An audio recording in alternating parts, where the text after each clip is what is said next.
Have you ever found yourself sitting across from your adult child, maybe sharing a cup of coffee, and they say something that doesn't quite sit right with you? A comment that makes your stomach turn just a bit, but you let it go because they're your child. You love them. You've seen them grow from a tiny baby in your arms to a full-grown person with their own thoughts, goals, and challenges. So when they say something hurtful or dismissive, you convince yourself it's not a big deal. They're just tired. They didn't mean it that way. Maybe I'm just overreacting. But what if those small comments aren't so harmless? What if they're signals, clear signs that the relationship isn't as healthy as it should be, and worse, that it may actually be causing you harm? This isn't about the everyday conflicts that happen between parents and their adult children. That's a normal part of life. What I'm referring to are recurring behaviors, words and phrases that reflect something deeper, remarks that don't just hurt in the moment, but gradually wear down your self-worth, your confidence, and your peace. This video isn't about turning away from your children. It's about standing up for yourself. It's about recognizing when boundaries have been crossed and finding the courage to take a step back, even from those you deeply love, when the love and respect are no longer mutual. Let me ask you something. Have you ever heard your child say, "You were never really there for me," with bitterness in their voice, even after you worked 2 jobs, made endless sacrifices, and gave every part of yourself to raise them? That cuts deep, doesn't it? It makes you question everything. But here's what I want you to remember. You weren't perfect, but you gave what you had. And when someone refuses to see that, when they're so focused on blame that they overlook your love, it's time to protect your peace. So let's talk about those phrases, the ones that don't just hurt but reveal something much bigger, something much more dangerous to your spirit. The first phrase, "You owe me," it might not come out in those exact words. Sometimes it sounds like, "After everything I've been through because of you," or "I wouldn't be struggling if you had done a better job." The message is the same. You owe them your time, your money, your guilt. It's as if they're holding your love hostage, waiting for you to pay a debt you never agreed to. But that's not love. That's manipulation. Real love from a grown child comes with gratitude, not demands. Yes, they have a right to express pain and ask questions, but when they begin to weaponize your past, your role as a parent, when they demand repayment for your sacrifices, that's when the relationship becomes toxic. You do not owe your adult children your retirement fund. You do not owe them your emotional energy every single day, especially when it's not being met with appreciation. If guilt is being used to control you, that's not family, that's emotional blackmail. The second phrase, "You're just old, you wouldn't understand."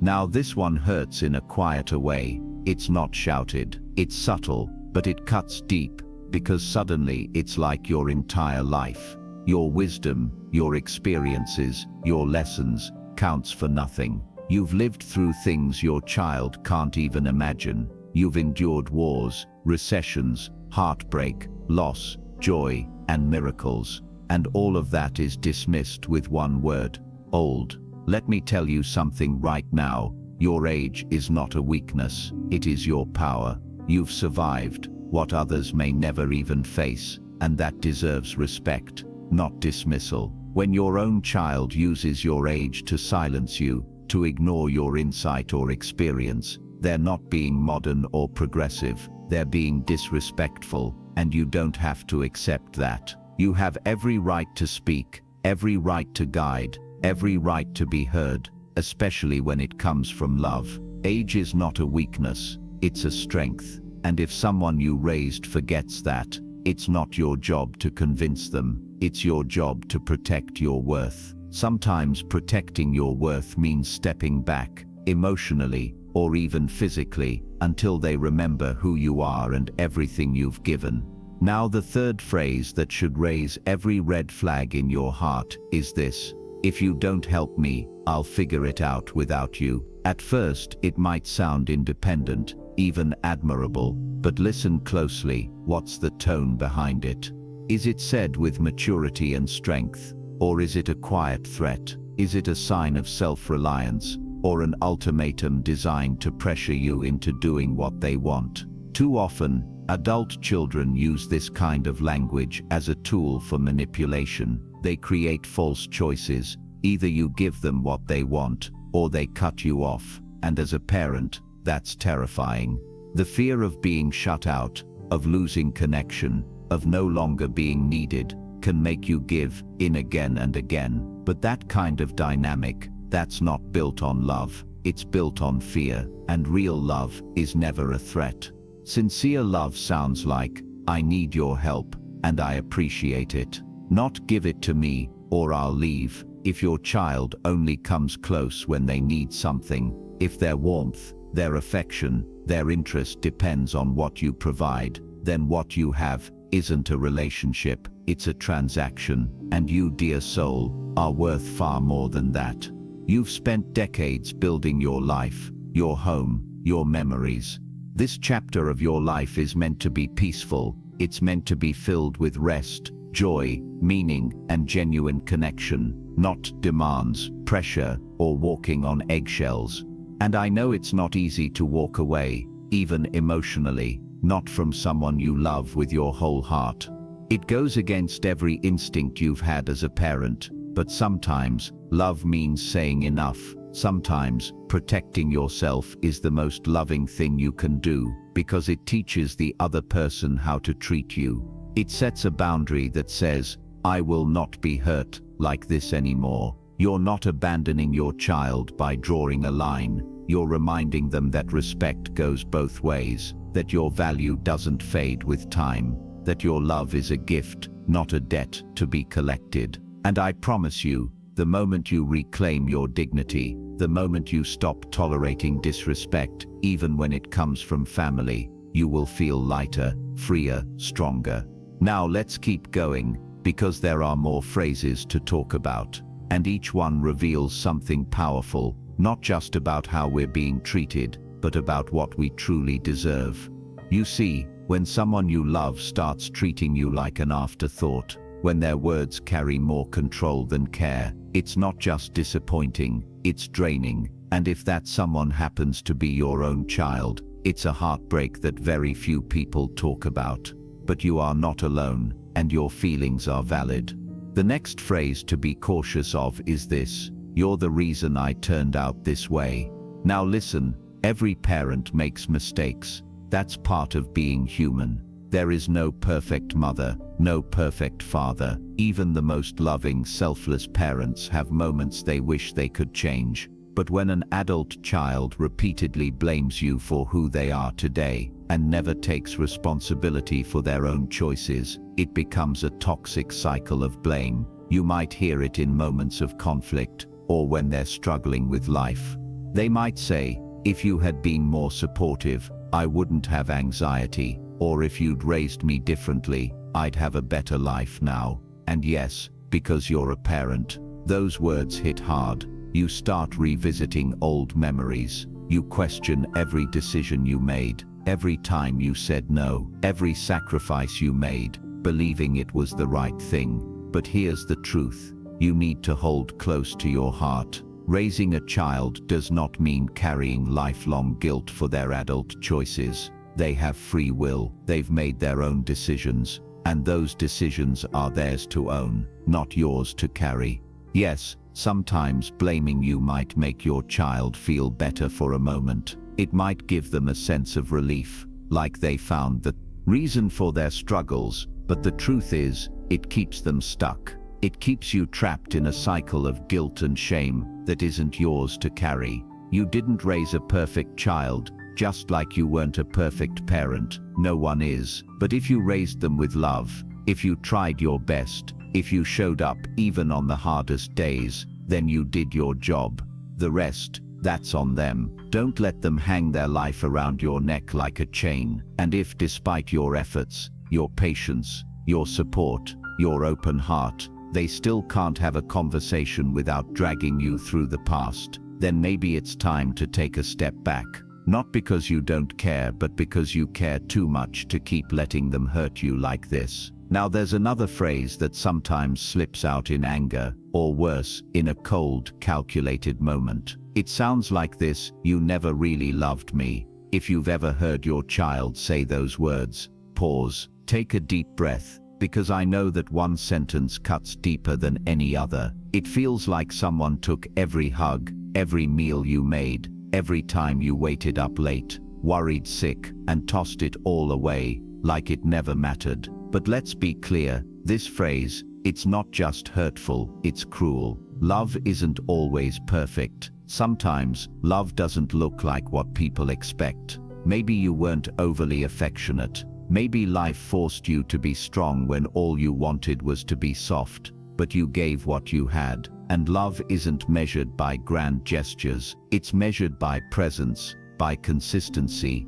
by sticking around, by doing the hard things, even when no one said thank you. So when someone erases all of that with one sentence, it's not just unfair, it's emotional warfare. It's often used in arguments to shatter you, to make you surrender, to force you to apologize for things you didn't do. But listen carefully, you cannot spend your golden years defending yourself to someone who has already decided to forget your love. If they can take your heart, your deepest efforts, and turn them into weapons, that's not a child seeking healing, that's someone trying to control you. And sometimes the strongest act of love is letting go. You don't have to keep proving yourself to someone who's already made up their mind. Real love doesn't need to be convinced. It knows, it sees, even when things aren't perfect. Because if your child truly loved you, they wouldn't aim to break your heart with words like that.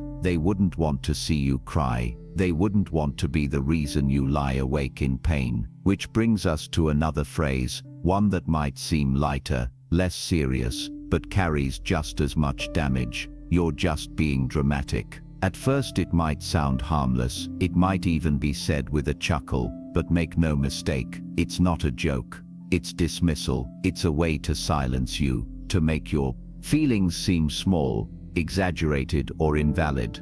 How many times in your life have you been told to quiet down, to be strong, to not make a fuss?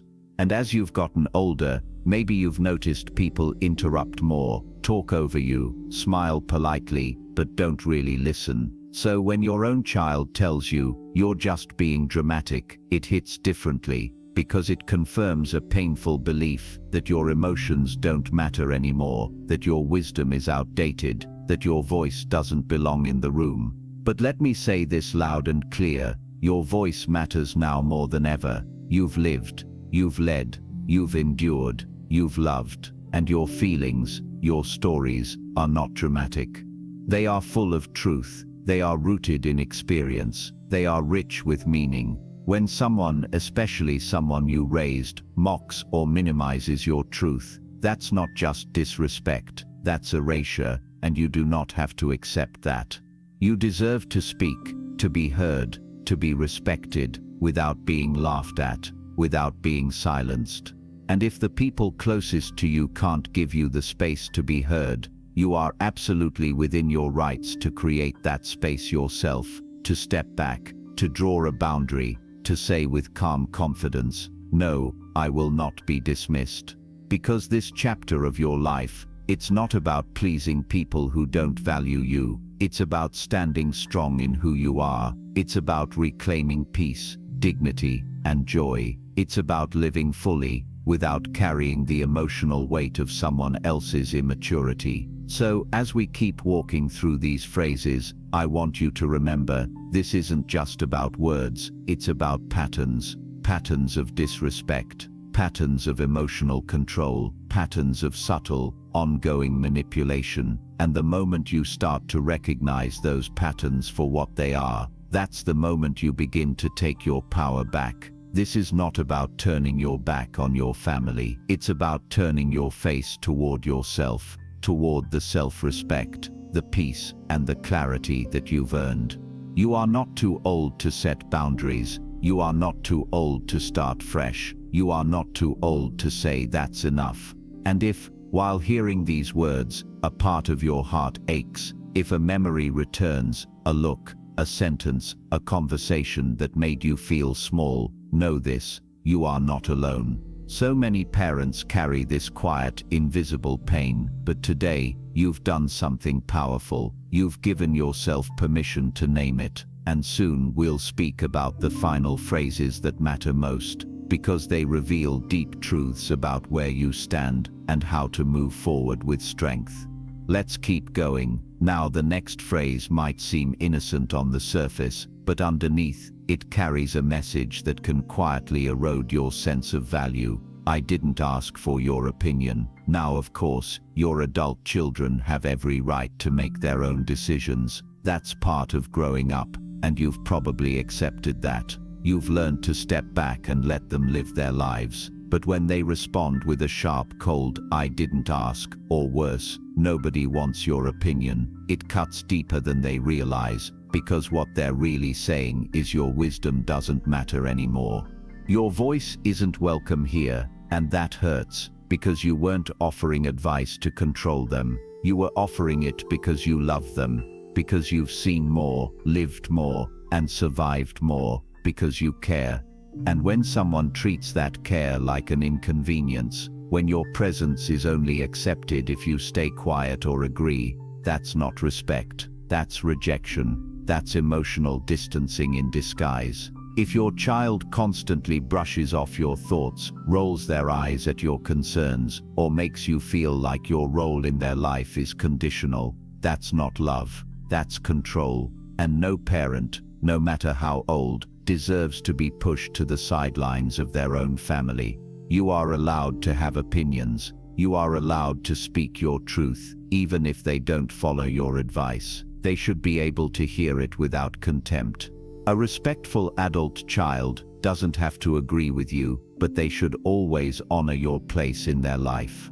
And if they don't, you need to ask yourself a hard but important question. Am I showing up for a relationship that no longer shows up for me? Now we've saved perhaps the most painful phrase for last, and I want to speak on this one with deep care. It's the moment your child says, "You're the one who needs help, not me." Now there are times this can be said with kindness, out of concern, out of love. Maybe you've been struggling with your health, your memory, or your emotions, but that's not the version we're talking about here. We're talking about the moment it's said to invalidate your feelings, to flip the script, to escape responsibility, to make you feel like you're the problem, when all you did was try to set a boundary, speak up, or express your hurt. That phrase, when used to deflect accountability, does not care. It's a way to silence you, to confuse you, to make you second-guess your truth. And I want to say this clearly: you are allowed to speak. You are allowed to hurt. You are allowed to expect kindness, especially from your own child. Needing help doesn't make you weak, but being accused of needing help as a way to control you, that's gaslighting. So if you've heard this phrase used to shut you down, to turn things back on you, to undermine your concerns, step back, take a breath, hold your ground, because your voice still matters, your truth still matters, and you are still allowed to protect your heart, even from people you love. Now listen, if your child says something like, "You're the one who needs help," and they truly mean it from a place of love and concern, maybe they've noticed you're struggling or feeling overwhelmed. That's one thing. That's care. That's compassion. But too often that phrase isn't used to help you. It's used to deflect, to dodge their own responsibility, to turn the conversation away from their actions and back onto you. Let's say you're trying to address something real. Maybe the way they speak to you, maybe how they've been distant, maybe how they've been treating you unfairly, and instead of listening, they look you in the eye and say, "You're the one who's crazy. You need help. You're just being emotional." Again, that is not love. That is gaslighting, and it's dangerous. Because the moment you start questioning your own reality, your own feelings, your own memory of what happened, you become vulnerable. You start shrinking. You start apologizing for things you never even did. And that's exactly how emotional control works. So let me remind you of something sacred. Needing help is human, but being told you need help just to shut you down, just to shame you, just to shift the blame, that's not support. That's an emotional attack.